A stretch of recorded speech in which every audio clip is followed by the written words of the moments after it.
Doing it. All right. Hello, everybody, and welcome back to Ben Talks Talent Conversations. Today, we have a very special guest. We have Courtney. He is a fractional COO and an EOS integrator. Courtney, how are you doing? I am doing great. Better than I deserve. How are you been? I'm also doing great. No complaints, no complaints. Today is my Friday because I'm taking off tomorrow. So I'm doing great. That's awesome. Um, Thank you for joining me today. There's a lot of things I want to talk with you about today, and they're very different. We have a few different questions because our first conversation I think was very interesting, and we get to touch on a lot of things. So this is going to be a very interesting interview for the viewers out there today. I want to start with something that I find really interesting, and maybe a lot of people don't have a lot of background on. So I think it'll be really illuminating to have you talk about this. But you mentioned using Enneagram to unlock a team's potential. Yeah. I would love for you to explain that to the viewers, what Enneagram is, and then how do you go about leveraging it to really maximize a team. So I'm just going to hand it over to you and sit back and learn a little bit myself. Yeah, that's awesome. Well, thanks for the time. I really do appreciate it. Love the other interviews you have posted. It's exciting to learn from other people. So thank you for allowing us to have a platform for that. Um, just contextually, I think it's important to understand that a lot of times when I come in to work with a CEO or founder, we're looking at the problem areas, the tension to manage, right? Like we joke that often in operations, you don't have a job once the problems are perceived as fixed, right? Like I got this, but it's not always that way because people typically carry a lot with them. And so when I meet with founders or CEOs, they'll tell me that they really don't enjoy managing people. And what they mean is it's a lot of work to lead people. Help me figure this out. And as a recruiter, you understand like people are one of the most valuable resources you can have in your organization, but also the largest variable in the direction of how things go. And so Enneagram is really, it's a personality system that categorizes human personalities into 9 distinct types. And we all have elements of each type, but we tend towards a priority. And the way the system is designed is it's looking at how the different ways how we think, how we feel, and then how we behave within certain motivations, fears, and desires that we have that are specific to our priority type. And so the goal of Enneagram really is to help people understand themselves and others by better identifying patterns in their personality that influence how individuals relate to the world and how they interact with other people. So, said differently, I use it to bring self awareness to the individual to help them to create empathy for other people that they interact with, but also to understand their internal motivators. And so I use this in connection with DISC, which we're all pretty familiar with DISC. So you got the drivers, the influence, the support, and clarity. What I love about DISC is that it's really the temperament, sort of the hardwiring of how we look at tasks and people and our relation to how we communicate about those. So D and I's, those are our really extrovert communicators that are loud and kind of get to it. Our C's and S's, those are our internal communicators, really introvert in how they process things. And it's DISC is really largely about how do you manage the tension between the types to be productive. Yeah. Well, Enneagram is really great. It dovetails well into that because we're looking through the lens of identifying what does this person love? Like, what do they absolutely value based on this perspective? And then it starts to help them look at, well, what do they do well that adds value to other people? Well, then what does the world need that they love and do well? And then what can they get paid for that pulls all these things in together? So as a person begins to understand how they have been designed as a person and have these gifts and talents, because Ben, it's important to understand you can't put in what's not there. You can only draw out what exists, right?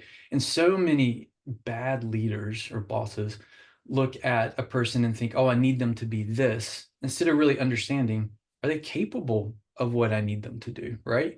And making sure there's that Jim Collins mindset of right seat on the bus, right? And so, Mm-hmm. so many people aren't looking at that from an executive perspective. So that means you, as the person who's looking to get the job, has to already understand that about yourself. And I think we're going to talk about that. But if you don't understand that about yourself, then you're really putting yourself in a position where you're not going to be content. So the process of self-discovery really helps to enable the team member to primarily become a contributor rather than a consumer. They become Yeah. stay a consumer when they're no longer working or they're mostly working to discover who they are and how they identify on the team and do a fit here. So they're draining a lot from the team. But the more that they understand about their value and what they're gifted with and how that plays into getting results, now they have direction and they can lead Yeah. themselves, which means they can lead other people. And the only way to scale results is you either automate it through processes that are efficient and effective and can be optimized, or you do it through leading groups of people, and you have really competent leaders who can lead pods of people, about 5 to 7 people, right? And then we're able Mhm. to march towards a vision that has a mission and has intentional 90-day goals that we hit. But people are most effective when they understand the value they bring to the table and the impact that that has on the organization that they get to serve. So Yeah. really, the Enneagram is just, it's one of the tools that I use to help create this conversation where you bring that awareness and build that understanding so that now I, as an individual, am equipped with understanding, oh, I'm capable of this. So now I can move towards this goal and add value Yeah. to other people. Or I'm not. So like, hey, don't put me on the project management team because I hate organization, right? So Yeah. me out of that and let me go focus on more creative ideas. Yeah. Yeah. I mean, so interesting to me. One of the most powerful things you can do is truly put people in position to do the things they're best at and most passionate about, and just truly allowing them to succeed. So, what I glean from what you just said is it's all about really understanding and leveraging your talent in the most effective way possible, and allowing people to feel content within that because they understand, That's right. that they're going to be more effective contributors, and they know their place and they feel valued in that place, Yeah, um, which is powerful. Like if you could do that for your team, that is a powerful thing to do.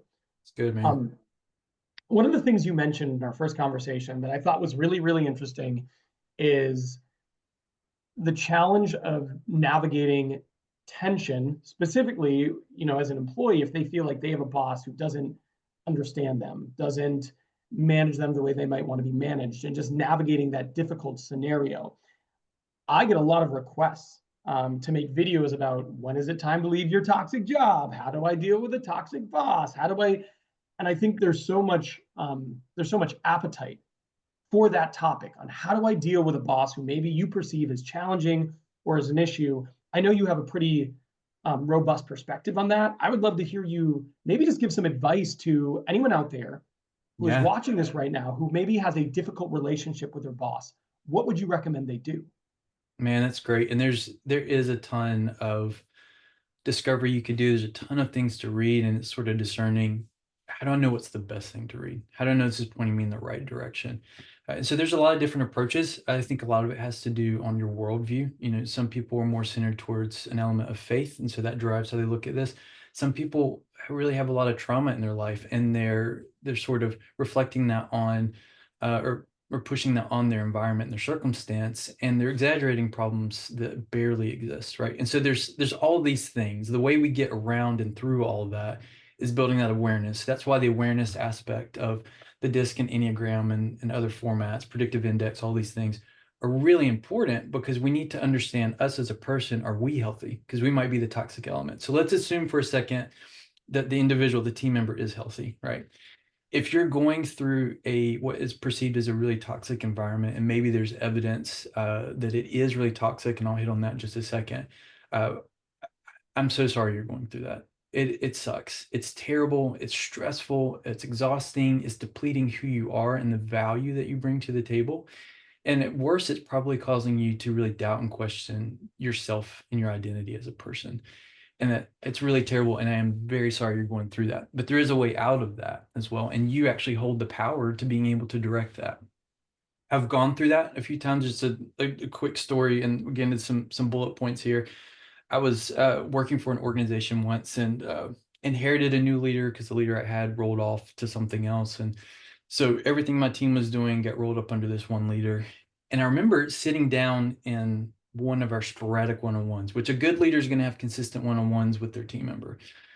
But this was sporadic. We were completely different personality types in any category of any test you could possibly come up with. And I remember this person coming down, and they're so confident and just kind of going through the motions of how they were going to set me up, because they were really going to give me a gut punch, as they described Mhm. it. And I remember them saying, like, your team really likes you.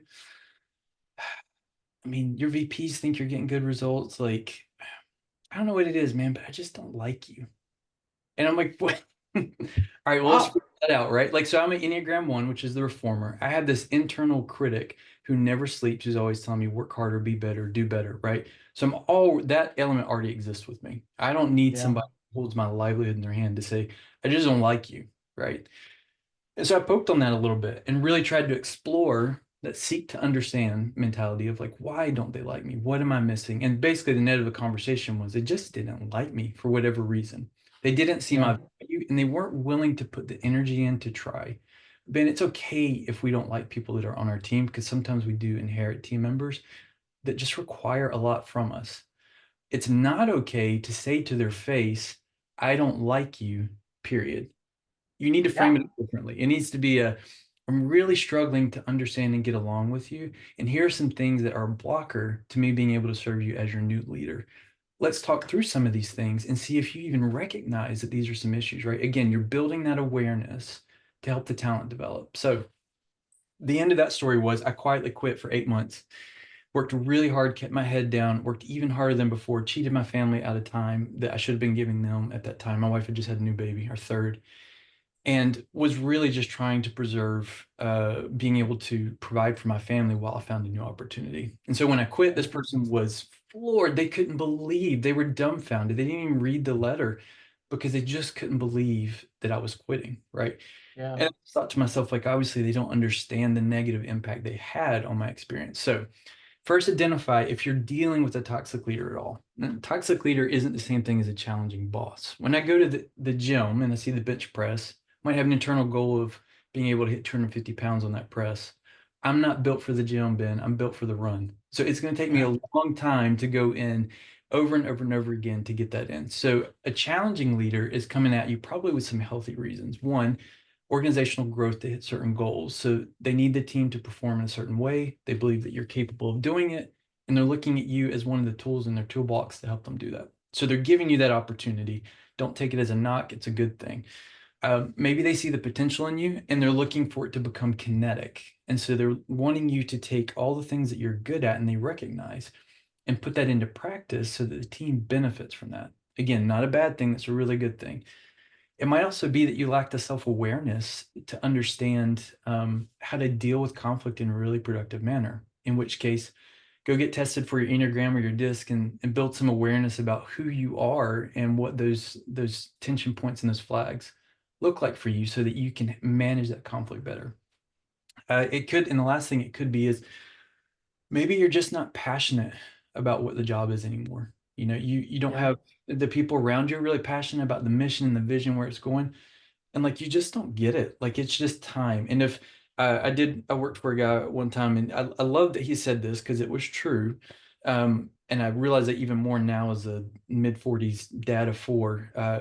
When your heart has left what you're into, your butt should go with it. And it is true. Yeah.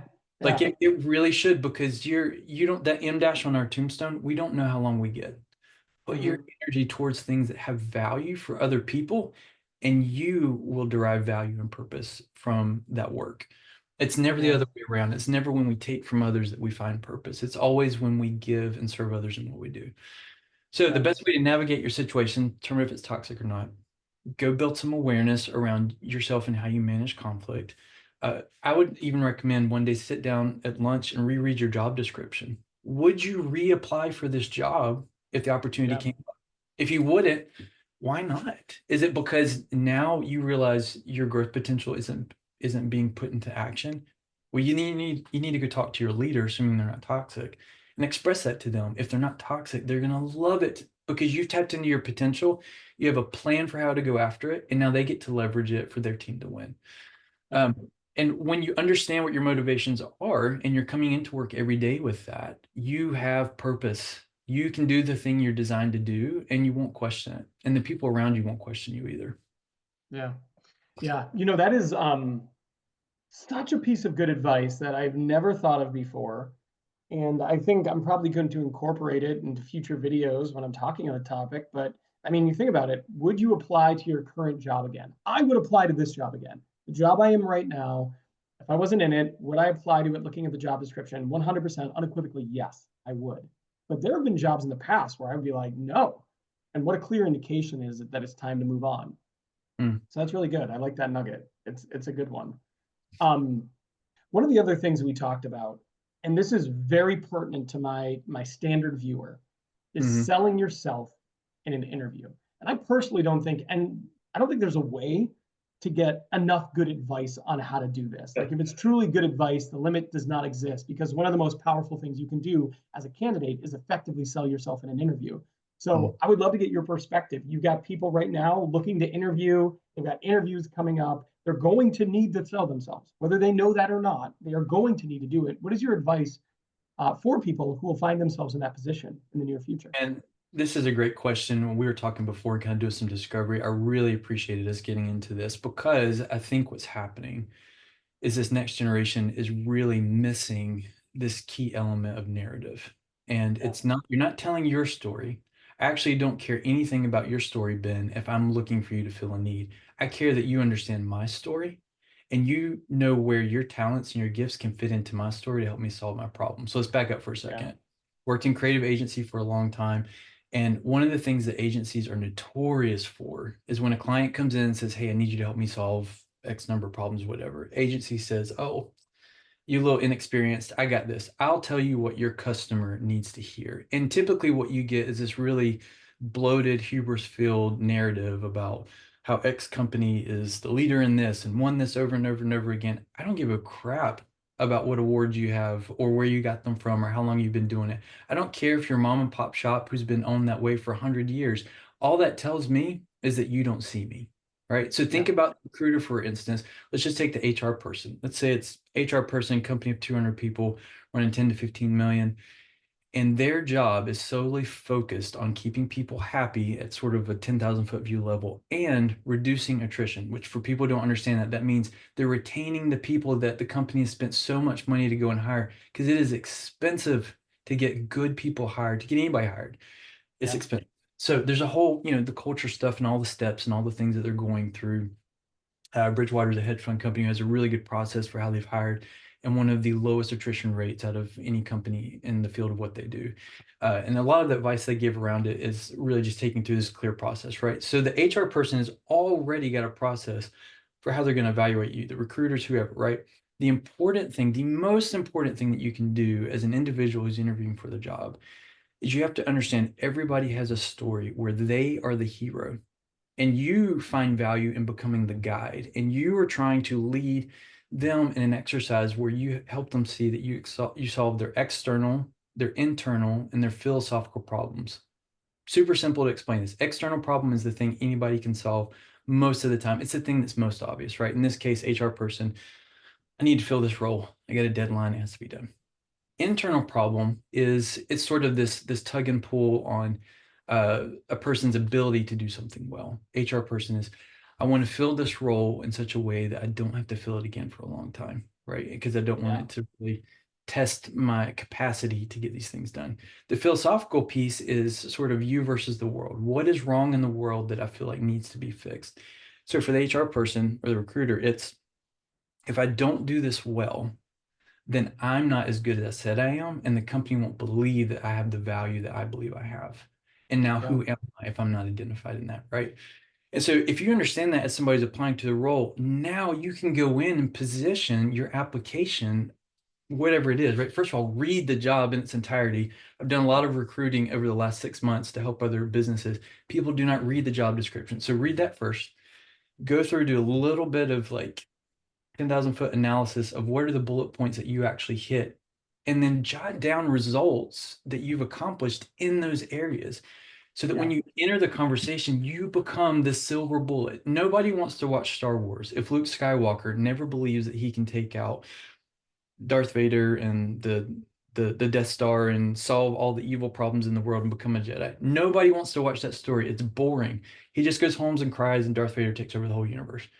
But in a story where he does overcome his external, internal philosophical problems, he has now become the champion hero that's a successful transformation in the process. So, understanding that your role as a person who's being interviewed is to make the interviewer look good in hiring you. You have to make it so conversational and so obvious that you're the right person for the role because you're speaking to what their external and internal philosophical problems are. You're speaking to the description as it stands, and you have done the things that are in that description. So they would be foolish to interview anybody else if they end this interview and don't offer you the job, right? It has to be that apparent.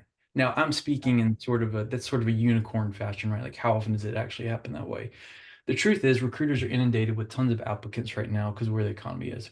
So the best way for you to stand out is to let them know that you solve their problems. Don't say that. Hey, Courtney said, I need to solve your external problem, but go into it with that mindset and tell a Yeah. narrative that solves their problem and back it up with results of how you've done that. And then the last part is like, they gotta like you. Like if you're not likable, you're not going to get the job. We tend towards things we like. Ben, when you asked your wife to marry you, I'm sure it wasn't because you thought she was ugly and hard to be around. I'm sure there were a lot of very valuable, attractive things about her. You're like, this is the woman for me, man. I can't Yeah. let her slip away another moment, right? And so it should be that way in how we connect, maybe not to that intensity, but we should be Yeah. connecting in conversation in that way with the recruiter, the HR person. If you're lucky enough, fortunate enough to actually get the interview, don't screw it up by talking about yourself and what you like. Your focus is to satisfy what they are there to do. And if you can show that you're the best person who can do that and talk about it in a way that makes you memorable, meaning it's a conversation, they like you, they connect with you, there feels like there's a semblance that you understand their position, then you gain that influence. And now you're leading them into a conversation where they have to make you the offer because they would be Yeah. dumb to, right? So I think what gets missed is we don't look at it from that lens. We look at it as I need a paycheck. I just got laid off. My severance is running out. I've got a mortgage. I've got car payments. Like they don't care about that stuff. They care that you can do the job that they're tasked to find somebody to fill to do. And if you don't Yeah. do it well, it looks bad on them. And then they're back in that position again to find that person. So if we, again, frame it up in that narrative mindset, the empathy of you're looking at what is the recruiter, the HR person looking to do, and how do I satisfy that on the external, internal philosophical problem? Yeah. I love it. I mean, I preach some similar things. You truly need to understand the job and Yeah. understand what are the requirements here. Where are the alignments? Where are the misalignments? And be prepared to speak to both of those if you need to. They have a problem. It is an open job. You are solving that problem. You need to view That's it like right. that. And people want to hire people they like. You need to be intentional about that. I mean, those are Smile. all great And pieces of smile when advice. you have an interview. There's a company, a lot of us know them now, but McGee and Co. Yeah. Sid and Shay, they got the special on Netflix and all the Yeah. things, right? Home renovators started out making pillows in their kitchen in 2014. Now Yeah. running a multi-million dollar company that is one of the premier 10 years later, right? Yeah. But one of the rules that they had for when they interviewed people, and I thought this was so good, is they didn't interview anybody a second time who didn't smile the first time. They Oh, wanted that's to be around interesting. people who had joy, and smiling is perceived as having joy, right? And there's a ton of psychology studies done around smiling and what it does to environments and culture and all this. But the net of all of it is that people who smile a lot tend to have less stress in their life, and that smiling Yeah. is contagious. And so Yeah. again, they're there to solve a problem. And if you can do it while being likable and encouraging other people to also be likable and solve problems, leadership is influence. It's not title. You start to Yeah. build influence with people when you get results and you can identify with them. And the best way to identify with them is to understand their story and how you fit into it. So Yeah. yeah, I'm with you, man. If there's Yeah. anything I could tell myself 15 years ago when I was thinking how I was going to solve all the world's problem was, it's not about you, Courtney. It is about the Yeah. person on the other end of the call, and you have to make it about them. 100%. You know, it's funny. I was familiar with McGee and Co. I've watched plenty of their YouTube videos. Mm. My wife likes the channel and the decorations and the design and stuff like that. I've watched I think both seasons of their Netflix show. Yeah, very good. Um, and like quite frankly, I didn't know about the interviewing, but how could you sit through an hour with Sid and not smile once? That guy's a funny dude. Like Oh, if no, you sit through that whole interview and don't smile, yeah, they're probably right not to hire that person. yeah. Um, so I agree with that. One last question before we wrap up here, non-business related. What are you Mhm. passionate about outside of work? Yeah, it's good, man. So I mean, married almost 20 years. My wife and I have 4 kids. Um, I am passionate about them, but like the thing that really helps me elevate that passion of them is photography. I have Okay. fell in love with photography when I was 13 years old. I'm 42 now. Started a photography business early 2000s. I think I started shooting film, like it was that early, and then was there for the whole digital revolution. But this is all pre-iPhone.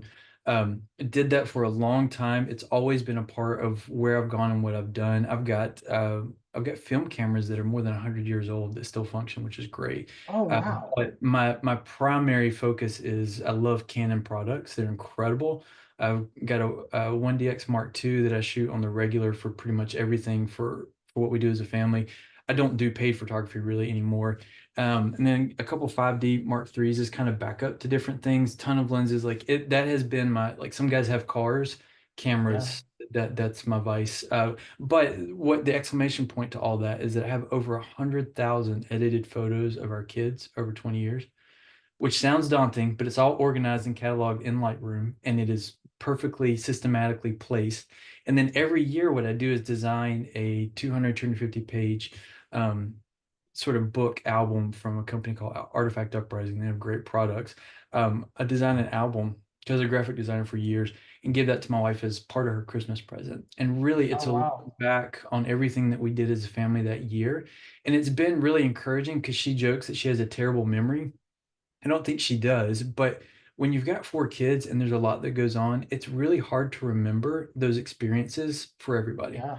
So to be able to sit down, it is the single most interesting thing we do as a family on Christmas Day is to sit down and look back and reflect on everything that God's done in our life up to that point and the things that we've gone through as a family and what that has looked like. And photography has created the opportunity for us to reflect back on that and to really have hearts of gratitude and to be thankful for where we're going and what we've been given. So man, photography, it's the one thing that like I would take with me no matter how old I am. I'm always going to be doing Yeah. it. I take it on. I'm the guy who on every vacation has the massive camera with the 70 to 200 lens strapped around his neck looking like a tourist because an iPhone photo just doesn't do it for me. It's Yeah. gotta be an SLR photo, and there's a difference. So Yeah. I'll go to my grave with that stuff, man. Who Yeah. be buried with them, right? But like I freaking Nice. love photography. I love following photographers. I love learning about it. It's insatiable. It is absolutely that thing that drives me on the creative side. Awesome. I love it. And man, what I always find out such interesting things by asking that question. But hey, I appreciate it. Thank you so much for being on the pod today. Thank you for the information. And if people want to find you, like if CEOs are looking for a fractional COO, how would you recommend they get in touch with you? Yeah, that's a great question. Thank you for offering that. And thank you for allowing me to come on and gab with you today. Obviously, you can hit me up on LinkedIn. That's fine. Navy is Navey, but I'm probably the only Courtney Navey on LinkedIn. Or you can go to strategylabco.com. Strategy Lab was already taken, so that's the co in there, right? Strategylabco.com. And you can just put in a simple request and happy to connect with you. I love doing discovery. It doesn't cost you anything for me to sit down and try to understand your business and the problems that you're dealing with. And if I can't help you, I'll refer you to somebody who can. I am not looking to take on things I cannot do. I'm only looking to add value where I have gift and experience. So I love people and I love connecting with them and help them think through how to best solve their problems. So Ben, thank you so much for letting me be a part of that with this interview today. I'm really grateful. Yeah, absolutely. Thanks, Courtney. Thanks, man. Have a great weekend.